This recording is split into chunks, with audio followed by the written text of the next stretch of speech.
All right, guys, 2, 1, and here we go. Happy Friday to everybody who is joining me here at the First Alert Desk. My name is Allen Devlin.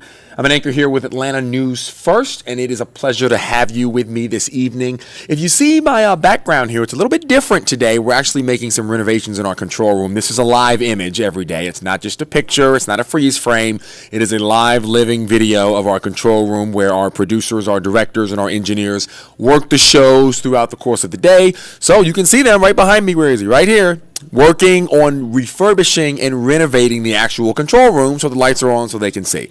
So I'm going to be standing in front of the lit control room for the night. But don't worry about that. That is not the reason I am here. We're going to go through our top stories today, and then we're going to talk a little bit about the weather. Cutter Martin's going to be joining me here in just a few moments. We're going to start here at the top with a story that has been pretty controversial from the start.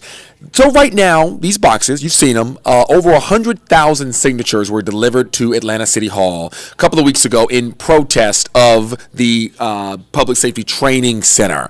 So these proponents of Cop City, they call it Cop City, they are trying to get a vote on the ballot in the upcoming November ballot so that the city of Atlanta can vote on whether or not this thing should be built. The city's been pushing back the whole time saying it should be built. The people that don't want it built are saying it shouldn't be built. And so they're trying to reach this middle ground where they have their petitions.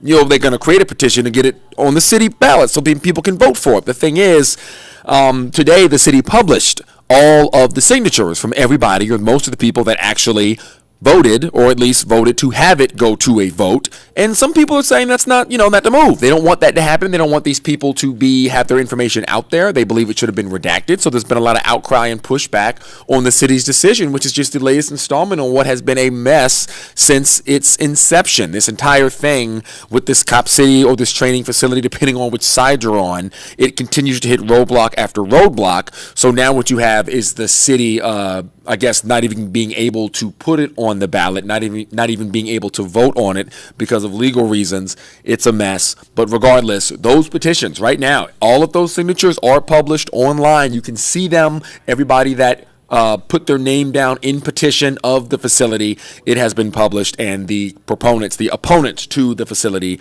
aren't too happy about that. Moving along here, we've got Adam Murphy who's going to walk us through a senior citizens center who the kitchen actually scored a 25 in their recent health inspection, which is growing concerns on what kind of food's being served to the senior citizens who live there. I'm Adam Murphy in Duluth, where this senior living community received a very low health score, 25 points out of 100 in their kitchen. Park in Duluth touts itself as exceptional senior living, but their kitchen staff received an exceptionally low health score. As mentioned, they failed with 25 points and a U for unsatisfactory. The inspector snapped photographs of the violations, which show a mold-like substance in the ice machine, dented cans of food, and dirty water leaking on boxes of food in the freezer.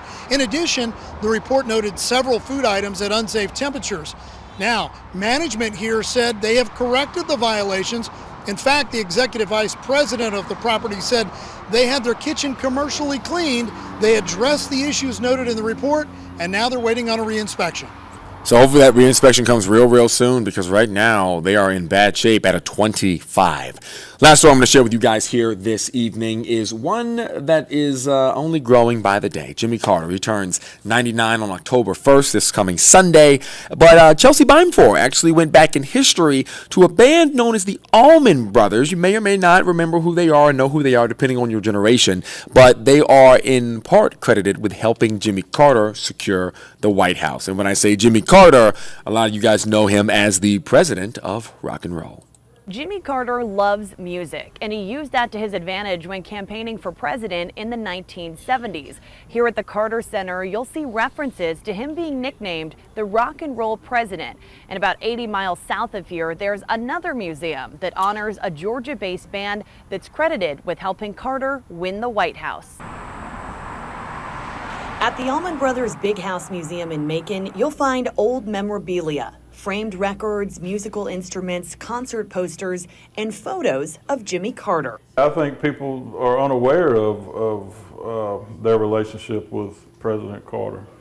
Then Georgia Governor Carter, like thousands of other Americans, was a fan of the Southern Rock and Roll Band in the 1970s, the same time period in which he was campaigning for president. This is the poster from the Providence, Rhode Island show. Richard Brent runs the Big House Museum and showed us this framed poster depicting a November 25th, 1975 benefit concert for Carter's campaign at the Providence, Rhode Island Civic Center. His campaign was low on funds, and that particular show really gave him the resources that he needed to carry on. He recognized that there was an opportunity to gain some voters with, call it the hippie movement, I guess is a way to say it. But no, he just recognized there was an untapped resource right there. The show raised thousands of dollars and likely thousands of new votes. Carter even sent the band a thank you note that's on display in Macon. In this letter, he's basically saying my campaign is going very well, and we really expect to see good results. Carter was elected president 1 year later. You got this peanut farmer coming out of Plains, Georgia, who just ran on honesty and integrity, and that's what he offered. Cutter, 30 seconds. And it was just genuine, and that's what the country was looking for. Carter continued his friendship with the band for decades, even receiving a degree from Mercer University with Greg Allman in 2016. Through the years, things changed and band members passed away, but the music and the memories never faded. And at 99 years old, Jimmy Carter is still known by many as the rock and roll president. Reporting from Macon, Chelsea Beimfor, Atlanta News First. He sure is. And celebrating his birthday all this weekend is the Carter Center as well as the Carter family down in Plains. It's going to be great. 99 years old. Jimmy Carter is the only president to spend more time after his presidency in life than he did before. So, a whole life of humanitarian work and giving back. Jimmy Carter, happy birthday. So now I'm going to turn things over to our meteorologist Cutter Martin in here, who's going to talk about a wonderful, wonderful weekend of weather because it's been incredible to see what kind of weather we've had because it's supposed to be, I guess, fall now. October is like spooky season, and it is warm. A little bit, but it could be worse. I mean, it was a little cool today, maybe a smidge. Not October cool, though. I mean, it's a kind of day where if you wear a jacket, you would be sweating by 1 p.m., but at least you could pretend that it was a little fall-like in the morning. I guess. Summary. And at night. In the mornings and at night, it does get kind of cool. Transition period. But as Alan said, it is going to be a little bit warmer this weekend. We're going to shoot back up into the mid and upper 80s as we get into our Saturday. So just a heads up. We are not in real fall. This is, as they like to say, fake fall or summer's last grass, but that's going to be the deal here as we get into the weekend. It'll be decent. It won't be a terrible weekend. It's not going to be a hot weekend per se, but certainly warmer than it has been. Again, thank you for tuning in for watching ANF Plus. I'm First Alert Meteorologist Cutter Martin, here to give you a check of the forecast and a reminder if you have any weather questions, comments, concerns, we are streaming live at Atlanta News First at the YouTube account. Give it a like, give it a follow, or if you want to just be a part of this conversation, we'll chat weather here and answer any weather questions, comments, concerns that may be coming in. Let's talk about current temperatures. If you have any evening plans, you're about to hit the town. It's feeling nice outside. Temperatures already down into the upper 60s and lower 70s. For example, cool spot right now is going to be the far west side of Dallas is down to 69. You get into the city, though, and it is still, of course, a little bit warmer. Temperatures are back in the low to mid 70s, except for downtown, down to East Point, a little warmer, upper 70s. Emory, that's going to be the location there in Gwinnett County. 81 still, at least at that thermometer. About 72 Marietta, 71 down in Conyers, 72 in Covington. So we are gradually cooling. I would call that fairly pleasant, but of course not really feeling chilly outside, just nice feeling. Outside right now, live look, just a few high wispy clouds. City lights showing very nicely out there, hour-by-hour forecast. Even the city of Atlanta back into the mid 70s or so by 9 to 10 p.m. I think upper 60s by midnight to 1 a.m. And we will wake up inside the perimeter to temperatures in the mid 60s, 5, 6, 7 o'clock in the morning. And then soaring to near 70 or so by 9 a.m. So the numbers you're about to see, you are seeing right now on your screen, these low temperatures, coolest temperature of the day.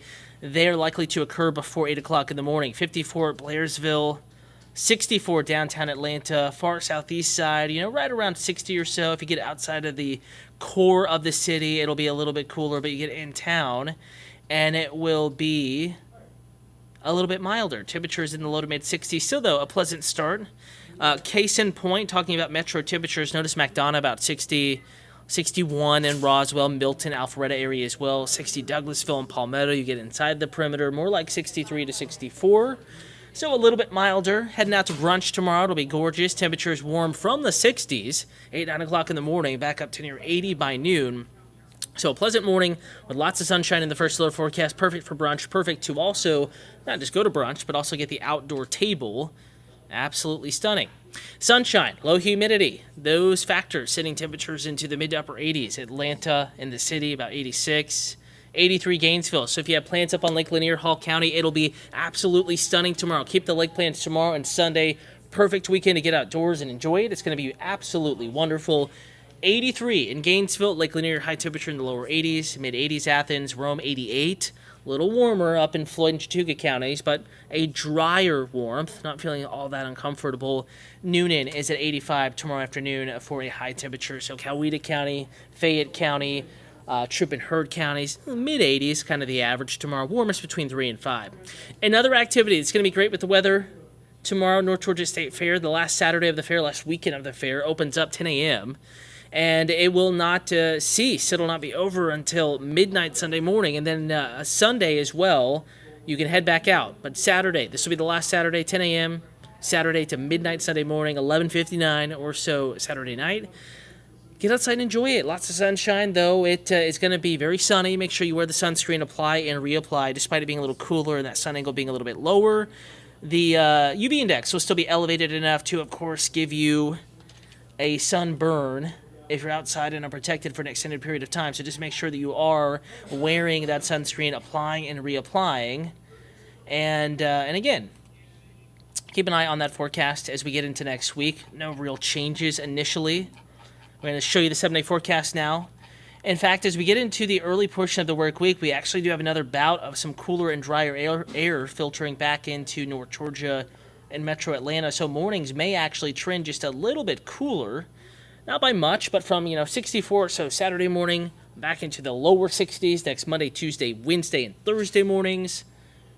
Cooler mornings, afternoons, maybe a little bit above average depending on where you are. Low to mid 80s, the average there. Mostly sunny Wednesday.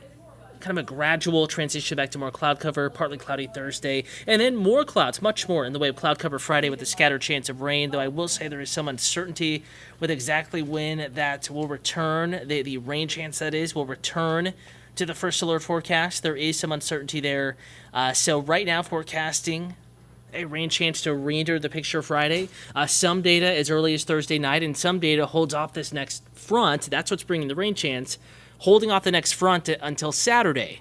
So there's some timing and placement uncertainty with that next rain chance. Nonetheless, Thursday night, we're going to begin to watch that potential for a few showers on the 7-day forecast, that rain chance Friday, and then could linger into Saturday. And then behind that front is some cooler air filtering into North Georgia, metro Atlanta next weekend. Could have high temperatures staying in the 70s with sunshine. Again, just a possibility. Something that we'll be fine-tuning here over the next several days as the picture becomes clearer, as our confidence in the forecast grows. So again, I just wanted to check in. Anchor Allen Devlin had the latest news headlines a few moments ago, and I'm First Alert Meteorologist Cutter Martin here to give you a check of the forecast. Reminder, never more than a couple clicks away from the forecast. First Alert Weather app, it is a free and easy download. Just search Atlanta News First or First Alert Weather in your app or Google Play Store, or if you're ever watching TV and you see the QR code on our weather graphics, you scan that QR code and it'll bring you right to the app download portal. And we're here to keep you updated. Reminder, no 9 o'clock nor 10 o'clock hour tonight on Peachtree TV, Atlanta CW affiliate. But we are back at 11 p.m. on Atlanta News First, WANF, full forecast with First Alert Meteorologist Fred Campagna. Tune in for that, and Courtney Jacobazzi, Meteorologist Courtney Jacobazzi, back on WANF tomorrow morning with a Saturday morning check of your First Alert forecast. Take the app with you this weekend, but no weather worries. Look at folks out there on Marietta Square enjoying a stunning late September evening.